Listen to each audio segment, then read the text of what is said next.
जॉबवाला YouTuber या चॅनलवरती सर्वांचं सहर्ष स्वागत. मित्र हो, महाराष्ट्र लोकसेवा आयोगामार्फत 385 पदांच्या भरतीकरिता नुकतीच जाहिरात प्रसिद्ध केलेली असून या भरतीकरिता 28 सप्टेंबर 2025 रोजी पूर्वपरीक्षा घेण्यात येणार आहे. आता नेमकी ही 385 पदांची पदभरती किंवा जाहिरात कोणकोणत्या पदांसाठी आहे आणि कोणकोणत्या जिल्हा केंद्रांवरती ही पूर्वपरीक्षा घेण्यात येणार आहे, तसेच या पदांकरता शैक्षणिक अर्हता काय आहे याबद्दलची सविस्तर अशी माहिती आज आपण या व्हिडिओच्या माध्यमातून जाणून घेऊयात. तत्पूर्वी आपण आपल्या जॉबवाला यूट्यूबर या चॅनलवर नवीन असाल तर चॅनलला सबस्क्राईब करा आणि बेल आयकॉनला प्रेस करा, म्हणजे असेच नवनवीन नोकरीविषयक व्हिडिओ आपल्यापर्यंत सहज पोहोचतील. मित्रो, या ठिकाणी आपण बघू शकता सामान्य प्रशासन विभागातील गट अ व गट ब संवर्गाच्या 127 जागा आहेत. महसूल व वन विभाग, महाराष्ट्र वनसेवा 144 जागा आणि सार्वजनिक बांधकाम विभागातील महाराष्ट्र स्थापत्य अभियांत्रिकी सेवा यांची 114 पदे, असे एकूण 385 पदांकरिताची ही महाराष्ट्र नागरी सेवा राजपत्रित संयुक्त पूर्व परीक्षा 2025ची जाहिरात आहे. या ठिकाणी आपण अर्ज सादर करण्याचा जो कालावधी आहे तो 28 मार्च दुपारी 2 वाजल्यापासून 17 एप्रिल 2025 रोजी रात्री 12 वाजेपर्यंत अर्ज सादर करण्याची वेळ आहे. ऑनलाईन पद्धतीने विहित परीक्षा शुल्क भरण्याचा अंतिम दिनांक 17 एप्रिल 2025 रात्री 12 वाजेपर्यंत. भारतीय स्टेट बँकेमध्ये चलनाद्वारे परीक्षा शुल्क भरण्यासाठी चलनाची प्रत घेण्याचा दिनांक 19 एप्रिल 2025 रात्री 12 वाजेपर्यंत. चलनाद्वारे परीक्षा शुल्क भरण्याचा अंतिम दिनांक 21 एप्रिल 2025 रोजी बँकेच्या कार्यालयीन वेळेमध्ये. आता मित्र हो, या ठिकाणी या वेगवेगळ्या पदसंख्या व आरक्षणासंदर्भातल्या ज्या सर्वसाधारण तरतुदी आहेत त्या तुम्ही या ठिकाणी वाचून घेऊ शकता. त्यासाठी व्हिडिओ पॉज करायचा आहे. या ठिकाणी वेगवेगळ्या अटी व शर्ती आणि रिझर्वेशन आरक्षणासंदर्भातील तरतुदी दिलेल्या आहेत, त्या तुम्ही या ठिकाणी बघून घ्या.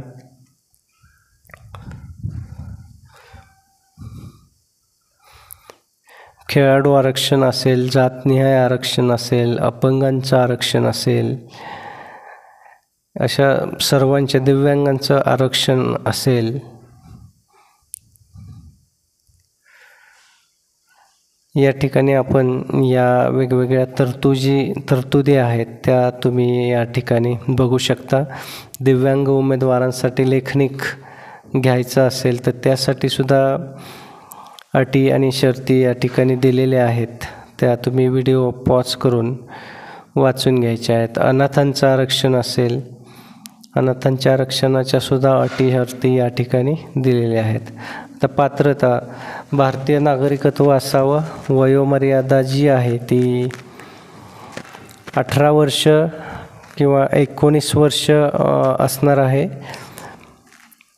1 जुलै 2025 रोजी वयोमर्यादा जी आहे अराखीवसाठी 38 असून मागासवर्गीय 43 आणि इतर सर्वच संवर्गांसाठी 43 आहे, तर दिव्यांग उमेदवारांसाठी 45 आणि किमान वयोमर्यादा 18 आणि 19 आपण बघितलं होतं. पण वनक्षेत्रपाल गट ब साठी 21 वर्ष असून राखीवसाठी 21, तर मागासवर्गीय 43 आणि इतर संवर्गांसाठी 43.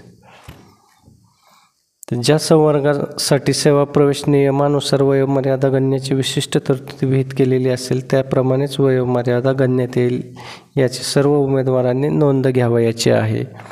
शैक्षणिक अर्हता, तर या ठिकाणी वेगवेगळ्या शैक्षणिक अर्हता वेगवेगळ्या पदांसाठी किंवा संवर्गांसाठी दिलेल्या आहेत.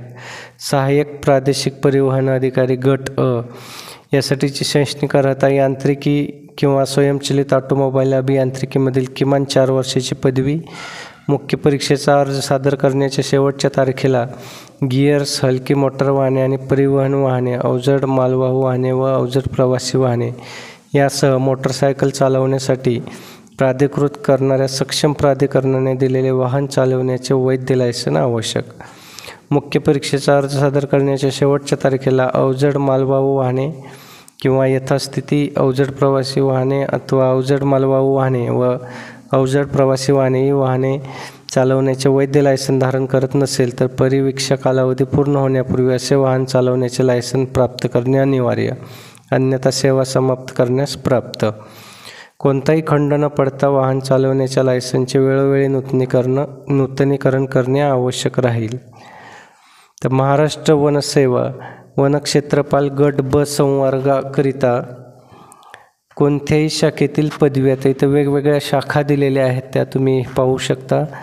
विज्ञान शाखेव्यतिरिक्त इतर शाखेतील गणित विषयासह पदवीधारक, विज्ञान शाखेव्यतिरिक्त इतर शाखेतील गणित विषयासह पदवीधारक उमेदवाराने विज्ञान शाखेतील उच्च माध्यमिक शालांत प्रमाणपत्र परीक्षा उत्तीर्ण असणे आवश्यक.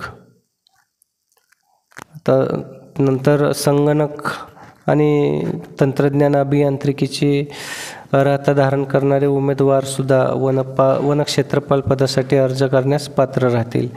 या बाकीच्या अटी ज्या आहेत त्या तुम्ही पाहून घ्या.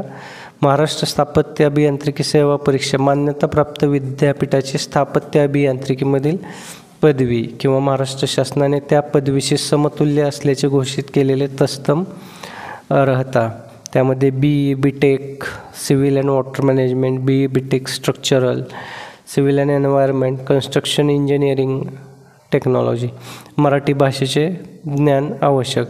ही एक शैक्षणिक अर्हता आवश्यक आहे.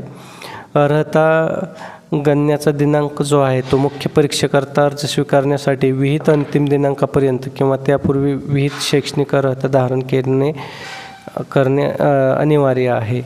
शारीरिक मोजमाप, आता इथे फिजिकलसुद्धा मित्र चेक केलं जाणार आहे. सहाय्यक प्रादेशिक परिवहन अधिकारी गट अ साठी पुरुष उमेदवार असतील तर उंची 163 सेंटीमीटर आणि महिला उमेदवारांसाठी 155 सेंटीमीटर, छाती न फुगवता 79 आणि फुगवल्यानंतर किमान 5 सेंटीमीटर वाढलेली असावी म्हणजे 84 सेंटीमीटर. चष्म्याशिवाय किंवा चष्म्याशिवाय चांगली दृष्टी आहे आणि रंग अंध नाहीत.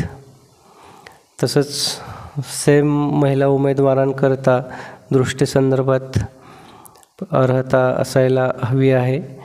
मित्रहो, उपअधीक्षक राज्य उत्पादन शुल्क यांच्यासाठी सुद्धा जी आपण अर्हता बघितली त्यापेक्षा 2 सेंटीमीटर उंची अधिक आहे पुरुषांकरता. 165 सेंटीमीटर उंची असणे आवश्यक आहे. वनक्षेत्रपालासाठी सुद्धा जी आपण अर्हता पाहिली होती सहाय्यक प्रादेशिक परिवहन अधिकारी यांच्यासाठी तीच 163 सेंटीमीटर उंची, 79 सेंटीमीटर छाती, तर महिला उमेदवारांकरता 150 सेंटीमीटर उंची. तर अनुसूचित जमाती प्रवर्गातील उमेदवारांसाठी उंची 152.5 अशी ठेवलेली आहे, तर महिला उमेदवारांकरता उंची 145 सेंटीमीटर आहे.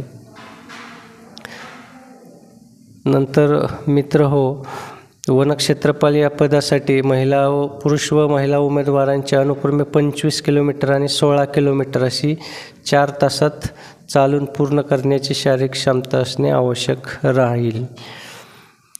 आता या ठिकाणी निवड प्रक्रिया, पूर्वपरीक्षा होईल, त्यानंतर मुख्य परीक्षा आणि मुलाखत अशा 3 टप्प्यात ही परीक्षा होणार आहे.